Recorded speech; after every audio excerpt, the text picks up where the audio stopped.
kung saan namin i-enroll si Aiden sa occupational therapy. So,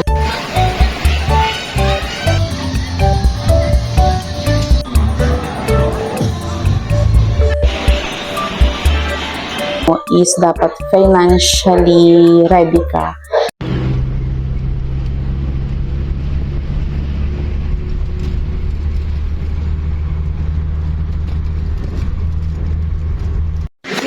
Dito kami guys sa school kung saan namin i-enroll si Aiden sa occupational therapy. So, ina-assess muna siya sa loob, hindi kami pinapasok na parents.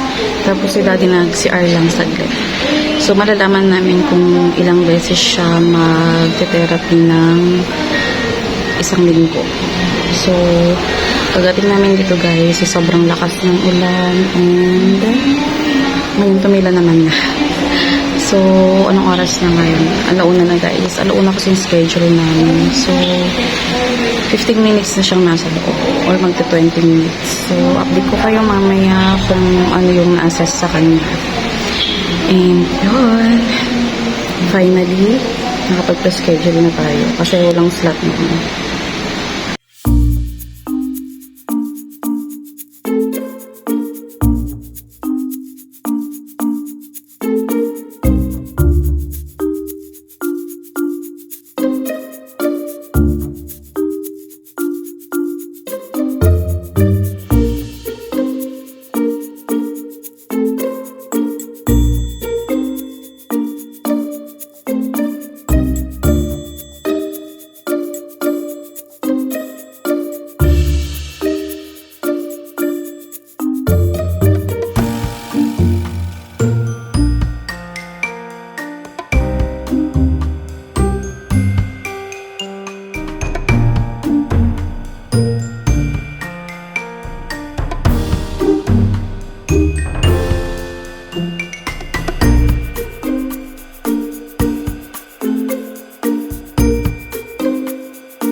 So, hi guys! Ngayon ako mag-update regarding dun sa result nung naging first evaluation kay Aiden dun sa school na pinag-enrollan namin sa kanya, sa therapy niya. So, actually nakalipas na yung 1 week.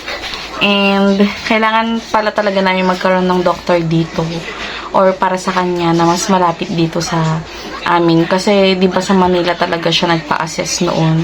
And sabi ni teacher, kailangan daw meron kami ditong doctor na siguro follow up sa kanya, assessment ulit after ilang therapy.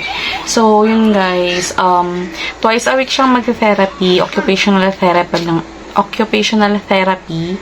yung sa kanya lang, and then 700 per session. And then, parang pinakiusap namin kung pwedeng once a week, tapos 2 hours yung gagawin. Kasi sabi ni teacher, parang hindi daw applicable sa kanya kasi mainitin siya.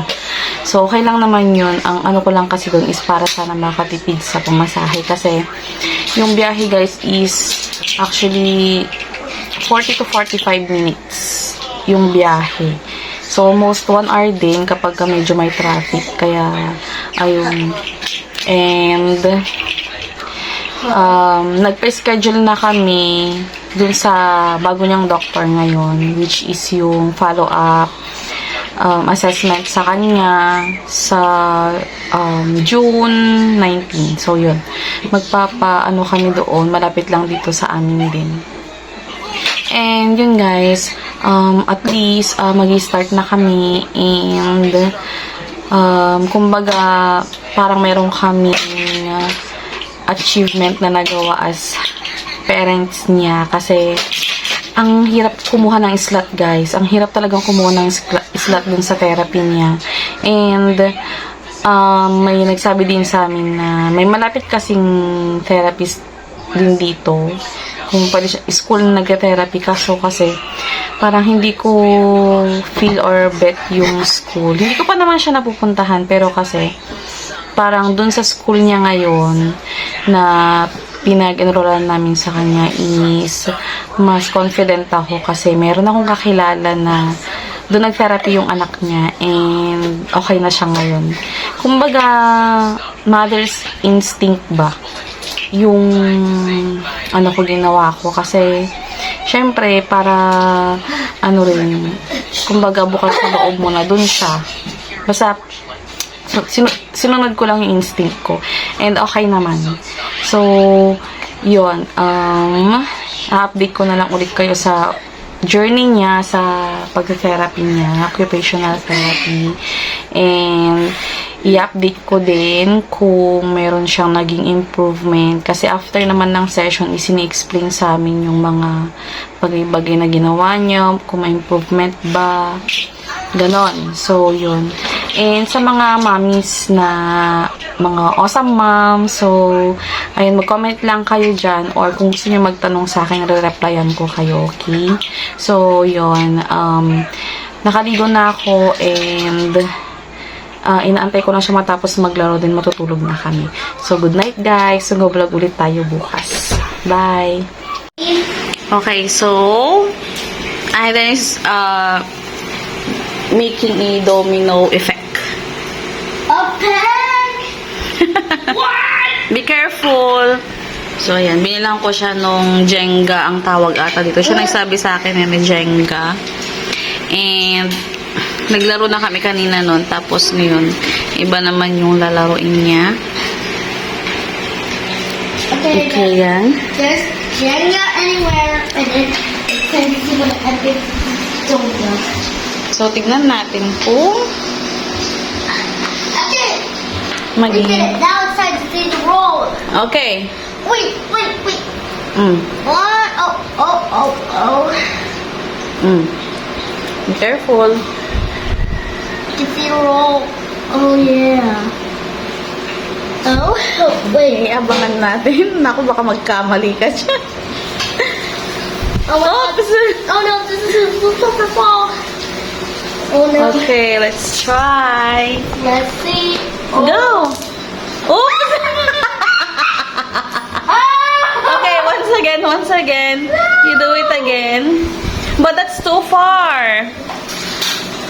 That's Wait. too far, the black one. Okay. Okay, are you ready? Yes, we're ready. Okay. Now, wait a minute. Wait. Okay. To roll with this, you have to subscribe, Mommy. Yeah. Subscribe daw, guys. Wow! Oops! Okay. You push that one. You push the blue one. You push it. You continue. Okay, I continue one more time. One more time. Gusto niya Mommy, can perfect. you help me? Okay, wait. Good morning, guys. So, nagluluto ako ngayon ng breakfast. And alam niyo bang sobrang gulo ngayon dito sa bahay. And actually, nagmamadali na kami kasi mamaya may worship service si Aiden. And ayun. Actually, may pinapaano din kami dyan sa bubong kasi yung naratidos namin, medyo ano na yung dahon niya, kaya pinaputol namin kasi baka masira yung yero. So, may piprito ko pa ako ditong hotdog. Itong piniprito ko ngayon is yung meatball. Tapos, noodles din. Medyo makalat dito sa bahay, guys. As in, sobrang kalat. Diyan sa kusina, sa sala, nakakahiyang ipakita. Pero, ayun nga, kasi sobrang busy this week. Tapos, may okasyon pa kami sa church. Kaya, ayun si Aiden. Kalat ng bahay, guys. Mamaya mag-vlog ulit ako. Tapusin ko lang to. Andito yung tito ko, yung bunso nila mama. Siya yung kasama ni daddy na nag-aayos din sa bubong. So, cook lang muna tayo, guys. Ayun yung pinipito. Okay, tag tayo later.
So guys, bukas is pangatlong session ni Aiden sa kanyang therapy, occupational therapy. And ayun, nalaman namin ni Dad yung talagang gastos namin sa transportation and yung pag-SM nila, pag bibili ng lunch or mga merienda doon. So, kinuha ko tong sketchbook ko kasi minsan guys, kapag nababago yung budget namin is kumukuha talaga ako ng sketchbook. Dito ko talaga sinusulat yung mga pagbabago. Kasi minsan guys, madami talaga akong, kumbaga, hino-focus ko yung namin, budget namin para magtugma-tugma lahat. Kumbaga yung income namin is dapat masustain niya yung mga expenses namin. So, it's either yan, kukunin ko yan sa sahod, sa tindahan, or minsan kasi nagbibigay din si mama ng allowance pang tulong din. So, ayun pala, very thankful ako sa kapatid ko tsaka sa mother ko kasi naiintindihan nila yung sitwasyon ko. Kaya, kahit pa paano tumutulong sila sa gastos namin sa therapy. Pero, sinasabi ko sa kanila na ibabalik ko din, syempre, yung mga binibigay nilang mga gastos. Kasi, parang kahit hindi nila sinasabi, is willing akong ibalik yung mga itutulong nila. So, someday, kasi mangangailangan din sila, syempre hindi natin alam. Ayun, at least, ako is willing akong ibalik yung nila. And then, guys, kapag talaga, kung isa kang awesome mom na gusto mo magpa-therapy, or gusto mong ipa-therapy yung anak mo, is dapat financially ready ka. Kasi medyo magastos siya guys. So, buti na lang talaga meron akong stable job. And meron din kaming extra income which is yung tindahan. And mababait talaga yung pamilya ko. Kaya, ayun, medyo naiiraraos talaga namin yung pagte-therapy niya ngayon. And yun nga, huwag kayo mawalan ng pag-asa guys. Kung hindi nyo pa talaga kaya ngayon, is mag-ipon lang kayo, huwag kayong panghinaan ng loob. So, gumawa kayo ng mga, kumbaga mag-isip kayo ng extra income para makapag-ipon-ipon na kayo ngayon. So, meron pa akong isang ginagawa ngayon which is etong notebook na ito, extra notebook namin dito sa bahay. Every after therapy kasi ni Aiden is, yung teacher niya is sinasabi niya yung mga na-observe niya, kung ano yung mga naging improvement niya, or basta every after session is may mga sinasabi siyang details about sa kanya. So, sinusulat ko dito guys para at least kung palubag loob kapag may improvement siya, diba, at least kahit pa paano is meron siyang data or history ng naging therapy niya, and pwede ko rin balikan kahit pa paano. So, check ko din. So, oh, let's sleep na anak. Stop playing na, okay? So, yung anak ko naglalaro lang din. Hinahayaan ko lang siya. And, pinagamit ko na lang din siya ng cellphone kahit mga 30 minutes lang before mag-sleep. So, bukas may therapy na naman siya. So, patulugin natin siya ng maaga.